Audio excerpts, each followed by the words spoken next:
Volvimos con Columna Vertebral, el segundo bloque. Vamos a tener en línea a la compañera Daniela Magoff, delegada de la Comisión Interna de Emergencias Médicas, delegada de sector, y está postulada para precandidata como diputada nacional por el Partido Política Obrera. Hola Dani, ¿cómo estás? ¿Me escuchás? Sí, hola, ¿cómo estás, José? Te escucho perfectamente. Muy bien, ¿y vos cómo andás? Bien, bien, acá estaba escuchándolos un poco y estaba también ahondándome un poquito en el acuerdo firmado por Sanidad para laboratorios. Ah, bien, bien, bien. ¿Qué me podés decir? ¿Querés que arranquemos por ese lado? ¿Querés que arranquemos por tu precandidatura a diputada nacional? ¿Por dónde querés ir primero, Dani? Como consideren, si quieren arrancamos por lo de mi candidatura y luego hablamos un poquito sobre lo de Sanidad. Dale, perfecto, dale. Bueno, no sé si tenés pensado alguna pregunta, si no yo más o menos me presento como consideren.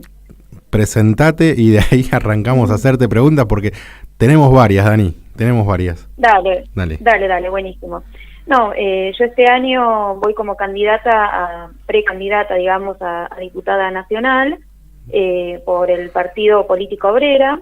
Es un partido que, si bien esta es la segunda elección que se presenta con este nombre, viene con todo el peso de la historia del fundador del Partido Obrero, de Jorge Altamira, y voy dentro de la lista que presenta como candidato a presidente a Marcelo Ramal y como candidato a vicepresidente a Patricio Burones.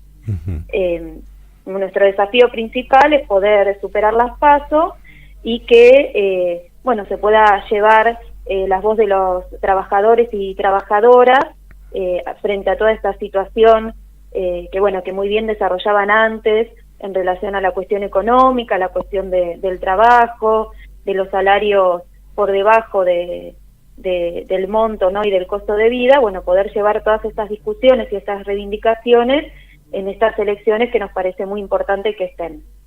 Bien. Dani, ¿te lleva a la participación en término político tu experiencia de varios años que tenés como delegada de base, o ya venías militándola de antes en lo político y fue a la inversa? ¿Lo político te llevó a la base a militar también lo sindical? No, mira, a mí mi candidatura me lleva a toda la experiencia atravesada por mi experiencia sindical, digamos. Me parece que yo tengo 4 años de delegada, no es tanto, pero sí en el transcurso de toda mi experiencia me he dado cuenta que no solo basta con la militancia gremial, que hay un montón de cuestiones, como por ejemplo la cuestión del salario, que están íntimamente relacionadas con la cuestión política y posicionamientos políticos, y me parecía un desafío muy importante en estas elecciones poder participar, digamos. Fue una propuesta que me han hecho los compañeros y yo acepté pensando en esto, en que el desafío, creo que no solo para mí, sino para cualquier activista también gremial, es que nos podamos involucrar políticamente, porque la cuestión salarial no solo está involucrada una negociación entre sindicato y cámaras empresarias, sino que la cuestión de que actualmente que los salarios estén, como veníamos hablando, por debajo del costo de vida, de la canasta familiar, responde a un posicionamiento político que también tienen nuestros dirigentes sindicales, que es básicamente, que han ido acompañando el acuerdo con el Fondo Monetario y al gobierno nacional, con lo cual no han decidido poder abrir la discusión paritaria, organizar asambleas, sino poder hacer todo de forma oculta para que no haya ningún cuestionamiento y que los salarios queden, acorde, digamos, al planteo general de ajuste del acuerdo con el Fondo Monetario. En ese sentido, toda esta experiencia más gremial y esta experiencia, ¿no?, con la cuestión de la lucha gremial y demás, me ha llevado a que a dar un pasito más y bueno, y esta necesidad de involucrarnos políticamente. Bien, nosotros, los trabajadores y las trabajadoras de la sanidad, de la salud, siempre lo hemos escuchado a uno de los principales dirigentes de esta rama de sanidad, que es Héctor Daer, mencionar que siempre la solución venía articulada por acciones gremiales, ¿no? La solución de los conflictos, ya sean en términos de salariales o en términos de conquista de derechos, la solución siempre era la acción gremial.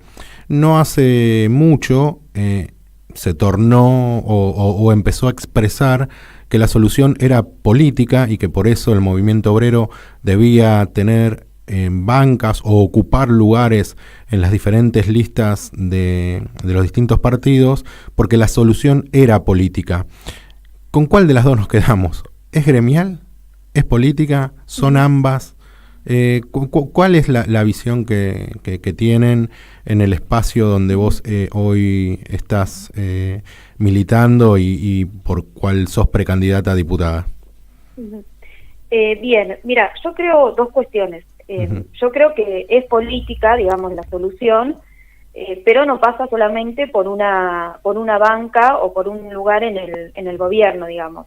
Me parece que es muy importante la acción de los compañeros y compañeras, de los trabajadores de base, es la historia, ¿no?, de todos los derechos que tenemos los trabajadores y las trabajadoras han nacido y han surgido producto de grandes huelgas, y esa acción gremial de participación de los trabajadores y trabajadoras, pero sobre todo de la acción consciente de los trabajadores y las trabajadoras, es lo que impulsa esas grandes luchas, digamos. Pero bueno, está relacionado con una cuestión política, sobre todo sabiendo que contra quienes luchamos, ¿no?, esas patronales y demás, tienen una apoyatura, digamos. En las grandes luchas, bueno, de la docencia, de la salud y demás, hemos visto cómo han reaccionado directamente también el gobierno, o cómo actúa también el Ministerio del Trabajo, tratando de conciliar en función, no tanto desde los trabajadores, sino que por lo general el Ministerio de Trabajo y las acciones de los propios gobiernos apuntan también a desarrollar el conflicto o el desenlace del conflicto, favoreciendo a las patronales. Entonces, yo creo que es una acción sobre todo de la intervención de los trabajadores y las trabajadoras, pero la intervención política ayuda, por un lado, a clarificar los tantos, ¿no?, quién está de qué lado, y por otro lado, bueno, hay una historia acá en Capital Federal, pero hay una historia también en distintos sectores, donde una banca que represente los intereses de los trabajadores, como ha sido la lucha por las 6 horas del subte, ha ayudado desde adentro también a que efectivamente se pueda lograr el reclamo. Pero con una banca en el Congreso, la verdad que no basta, porque bueno, el Congreso también está conformado por sectores, la mayoría, que representan otros intereses. Y bueno, y es un poco difícil esta idea de decir, bueno, esperemos a ver qué es lo que pueda solucionarse desde una banca en el Congreso, cuando mientras tanto los trabajadores, bueno, se están muriendo de hambre, no llegan a fin de mes, hay pluriempleo, digamos. Me parece que siempre lo primordial es la acción de los compañeros y las compañeras, una acción organizada en pos de los reclamos, de las reivindicaciones. En lo que mencionás, sí, hay dos puntos que por ahí para marcar y que puedas desarrollar. Uno es claramente el gobierno durante estos años y durante el macrismo también, cuando se han discutido algunas paritarias, ejemplo en la de sanidad, y marcan, ¿no?, que no hay un posible acuerdo, termina el gobierno otorgando las subas a las prepagas en el sector asistencial para que después eso se transmita a la suba paritaria. Pero primero obtiene el aumento la prepaga, en donde claramente se ve perjudicado después el compañero y compañera trabajador, porque empieza, ¿no?, como a tener menos en su salario para después que le suban en términos salarial a través de la paritaria. Y después, otro caso que vi similar a lo que vos mencionabas, es el último conflicto que hubo en el transporte público, donde el gobierno mandó la conciliación obligatoria, donde ese conflicto escalaba y el gobierno propuso pagar el aumento paritario o a través de los subsidios pagar el aumento paritario a los trabajadores y trabajadoras, y eso terminó después en el paro que llevó sorpresivo, porque los diferentes empresarios pedían aún más de subsidio, ¿no? Por eso lo que vos estabas marcando, ¿no?, que por ahí el gobierno busca o destrabar o ver cómo se mete en la negociación, pero termina siempre beneficiando por lo general al empresario más que al trabajador y la trabajadora.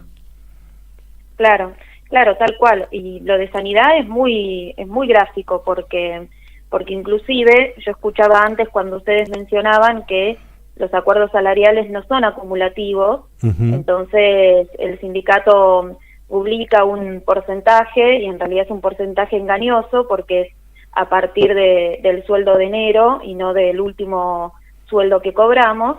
Y a diferencia de eso, llamativamente, los aumentos de las prepagas sí van siendo acumulativos. Claro.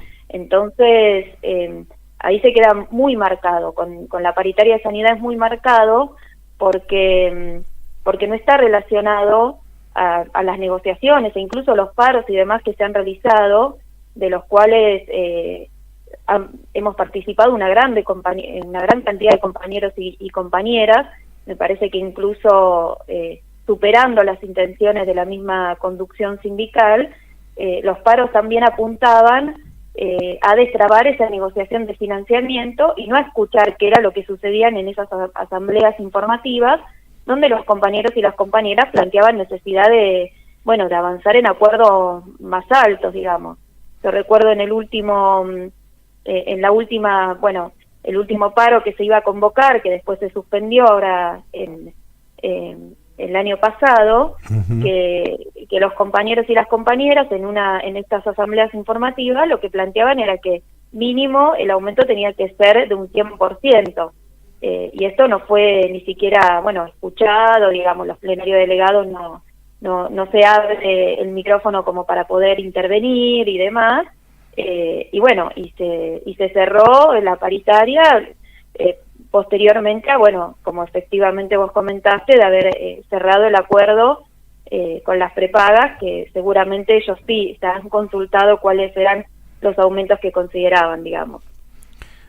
En relación a lo que mencionás, sí. Es cierto que por ahí no hay una escucha a la base, y el dirigente termina tomando decisiones que por ahí la base cree que son o no son adecuadas o se quedan cortas o no llega a la expectativa que tiene el compañero y la compañera, pero la conducción siempre termina marcando que fueron elegidos o votados, ¿no?, para tomar justamente esas decisiones.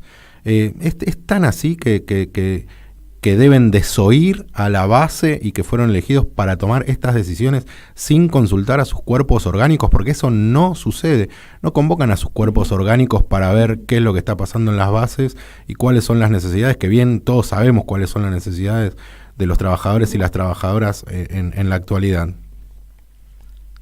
No, yo creo que justamente un sindicato que verdaderamente responda a los trabajadores y las trabajadoras tiene que ser profundamente democrático, tiene que funcionar por medio de asambleas, de recoger cuáles son las inquietudes de los compañeros y las compañeras. Lógicamente que en las asambleas todas esas inquietudes se ponen, se hace una puesta en común y se vota, y poder llevar consecuentemente lo que se vota en esa asamblea, poder representarlo, digamos. Hay una idea muy errónea, que seguramente a vos también te la habrán comentado, la idea de que el delegado es el representante del sindicato frente a los trabajadores, y no la idea de que el delegado es el representante de los trabajadores y las trabajadoras y es el que tiene que trasladar esas inquietudes y poder llevar adelante y organizar el lugar de trabajo en pos de esas inquietudes y ese debate con los compañeros y las compañeras. Yo creo que el delegado sindical es un organizador, digamos, de los reclamos, de las reivindicaciones, y no una persona que tiene que ir a poner un tapón de acuerdo a lo que diga o no el sindicato. Me parece que es al revés, que tiene que haber otro ida y vuelta. Claro, no es un vocero sindical, sino que es un representante de los trabajadores, de los intereses de los trabajadores y las trabajadoras.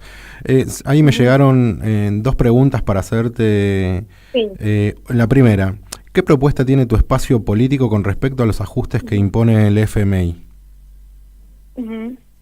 Bueno, nosotros tenemos un programa, nuestro programa parte, nuestra consigna es los trabajadores y las trabajadoras primero, y en ese sentido nuestro principal reclamo es que haya una defensa de la jornada laboral de 6 horas, frente a un avance también de la precarización laboral, producto también de los escasos sueldos. Entonces hay una cantidad de trabajadores y trabajadoras que trabajamos 12 horas, pluriempleo y demás, porque el salario no alcanza, o incluso las mismas patronales impulsan premios por productividad, los cuales por una necesidad los compañeros se matan para poder tener ese premio y poder llegar a fin de mes. Entonces, por un lado, defendemos jornadas de 6 horas de trabajo, defendemos un salario mínimo igual al costo de la canasta familiar, que hoy está valorizada contando el alquiler por encima de los 350.000 pesos, un aumento de las jubilaciones también igual al costo de la canasta familiar, que haya un plan de obras públicas y viviendas para los trabajadores y trabajadoras, con el objetivo de resolver la crisis habitacional y que se pueda asegurar también el ingreso al trabajo de los desocupados y desocupadas. Y bueno, y defendemos también el derecho de una salud y una educación gratuita, frente también a esto será motivo es motivo por ahí de otro debate, pero la salud está enfrentando un grave ajuste, la salud pública, hay un aumento de la demanda y faltan profesionales.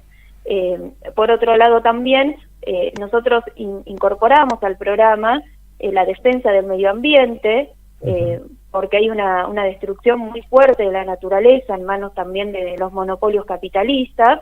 Lo estamos viendo con el cambio climático, atravesamos una pandemia y demás, nosotros pensamos que las condiciones de la producción, digamos, tienen que estar en manos de los trabajadores y las trabajadoras. Nosotros planteamos también y defendemos como un fin muy importante que es necesario que gobiernen los trabajadores y las trabajadoras en Argentina y en el mundo. Eso es un poco algunas de nuestras propuestas, de nuestras iniciativas. Tenemos un programa que es para desarrollarlo, pero un poco vamos por ese lado. Bien, prácticamente me respondiste la segunda, porque la segunda respuesta mencionaba cuál es la propuesta política que tienen respecto a los sectores más relegados en términos de los trabajadores informales, también los maestros, campesinos y el personal de salud. Prácticamente me respondiste también esa pregunta. Ahora, y por ahí cortito, porque por ahí estamos ya cerrando, ¿cómo se llega a eso, Dani? A que esas propuestas que ustedes tienen en su espacio se terminen materializando. ¿Cómo se llega a eso? Mira, yo creo que se llega, las listas de política obrera están conformadas por luchadores y luchadoras. En este caso yo formo parte de la capital, de la lista de capital, pero a nivel nacional son todos luchadoras y luchadores. Y justamente el objetivo de presentar nuestra lista es que sea un organizador, que funcione un organizador como organizadora de todos estos reclamos, que pueda ser un canal para que se puedan expresar estos reclamos. Como ya te dije antes, es importante, ¿no?, que los sectores que representan a los trabajadores puedan tener un lugar en el Congreso, pero sabemos que una banca no va a resolver esos problemas.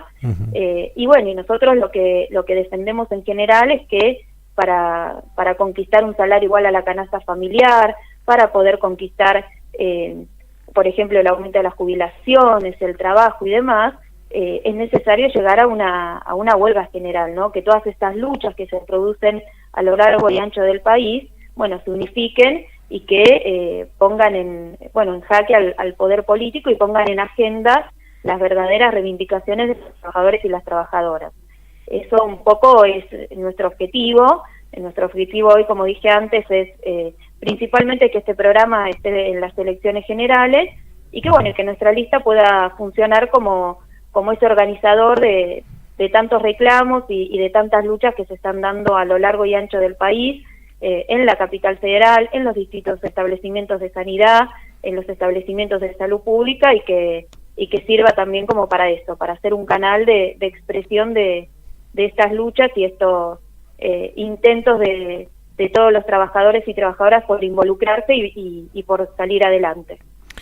Dani, muchísimas gracias por esta comunicación, te mando un fuerte abrazo, espero que por conocerte, por saber la compañera que sos, te vaya muy bien en la elección y, como vos bien lo mencionás, puedas ser parte de la Cámara de Diputados y que si bien una banca por ahí no termina de modificar toda la realidad que atravesamos los trabajadores y las trabajadoras, la puedas llevar con mucha entereza y que te pido públicamente no faltes el 70% como lo ha hecho Héctor Daer cuando fue diputado nacional.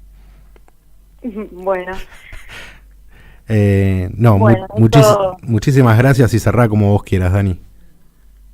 Bueno, invito a todos los que estén escuchando, todos y todas, a votar la lista 92 de Política Obrera, a que nos den una mano y que podamos superar las PASO y un mensaje general a pelear, a involucrarse, porque la realidad sí lo requiere.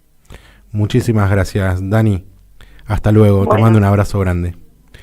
Muchas gracias por la invitación. Pasó por Columna Vertebral Daniela Magoff, delegada de base de emergencias médicas, precandidata a diputada nacional, una compañera de sanidad que le pone el cuerpo a la lucha y a las reivindicaciones, así que le mandamos un fuerte abrazo. Ha sido todo por hoy, llegamos al final del programa.